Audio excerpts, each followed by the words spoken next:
let's talk about something we do pretty much every day, driving. We see a speed limit sign, we try to match the number. Simple, right?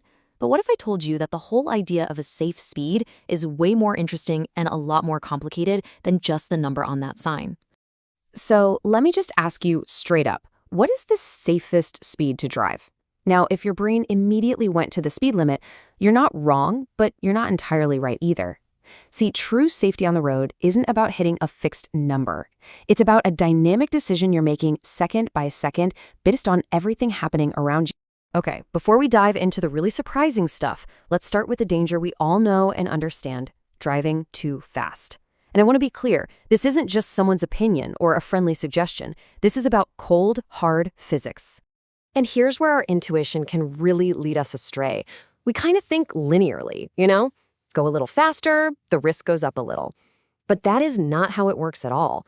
The energy of a crash, the force, it doesn't just add up. It multiplies like crazy. Just look at this. It's wild. If you double your speed, say from 30 to 60 miles an hour, the impact force isn't twice as bad. No, it is 4 times worse. That one little piece of physics is often the difference between a scary moment and an absolute tragedy. The World Health Organization put some really sobering numbers on this. For every tiny 1% increase in your average speed, that's barely touching the gas pedal, your risk of being in a fatal crash jumps by 4%. Think about that relationship. A tiny change in your speed results in a huge change in risk. And to make it even more real, check this out. In a side impact crash, a T-bone, at just 14 miles an hour, a speed we all hit in town all the time, there is an 85% chance of fatality for the people in the car that gets hit. An everyday speed can turn a common crash into an absolutely devastating one. So, okay, we've established it. Driving too fast is a big, physics-based problem. But that's only half the story. What if I told you that being too cautious, driving way too slow, can be just as dangerous? I know it sounds completely backward, but this is the hitting trap, where good intentions can actually create chaos. And here's the key difference, the thing you have to understand. The danger of going too fast is a problem of physics, impact force, stopping distance, stuff like that. But the danger of going too slow? That's a problem of psychology.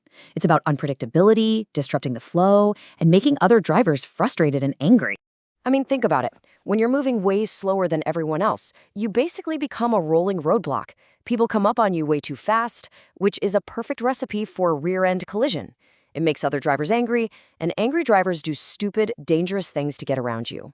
And we've all felt that terror of trying to merge onto a highway when the car in front's going 30 miles an hour. You're a hazard. All right, so if going too fast is bad and going too slow is also bad, where does that number on the speed limit sign even come from? How do traffic engineers decide that a road should be 55 and not 50 or 60? Well, it's not just a random guess. There's actually a whole science to it. A huge part of it starts with this fascinating idea called the 85th percentile speed. What engineers do is they go out to a road on a nice clear day and they just watch. They measure how fast people are naturally driving. The speed that 85% of people are driving at or below is considered a pretty good indicator of what feels reasonable and safe to the majority of drivers. This is a really important but. That's just the starting point. That's just the raw data. From there, engineers have to layer on all these other critical factors. What's the road actually like? Are there sharp curves? How many cars use it? Does it have a history of accidents? And crucially, are there people walking or biking nearby? They take all of that into account to land on that final number. Okay, now we're getting to a piece of the puzzle that honestly, most drivers just don't know about. That number on the speed limit sign, it's not the only law that governs how fast you can go. And in many cases, it's not even the most important one. So there are pretty much 3 main types of speed limit laws. Absolute is exactly what it sounds like. The sign says 50, you go 51, you're breaking the law. Black and white. Then there are presumed limits. Here, going over the limit is presumed to be unsafe, but you could technically argue in court that it was safe for the conditions. The catch?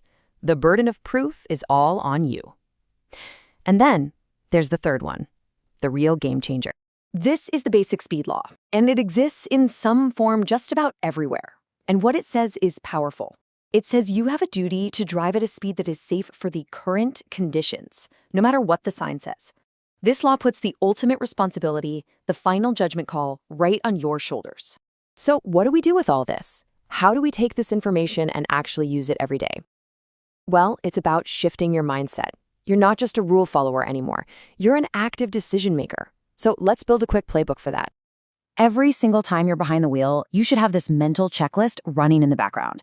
You're constantly scanning and asking yourself, what are the roads like right now? What's the weather doing? What's the traffic flow? Is it smooth or is it a parking lot? And maybe the most important one, how far ahead can I actually see clearly? And this isn't just some theoretical exercise. It has a real impact. This is you putting that basic speed law into practice. So picture it. You're on a highway. The sign says 65, but you're in a fog so thick you can barely see the car in front of you. Well, the safe speed isn't 65 anymore. It might be 25, and you are the one who has to make that call. So after all this, after looking at the physics of going too fast, the psychology of going too slow, the science behind the signs and the laws you have to follow, we end up at this one powerful idea. The safest speed isn't just a number you read off a sign. It's a question that you, the driver, have to be asking yourself constantly. So the next time you get in the car, don't just ask, what's the speed limit? Ask yourself, what's the right speed for right now? Because answering that question thoughtfully and responsibly is what being a truly safe driver is all about. Please like, subscribe, and get notified.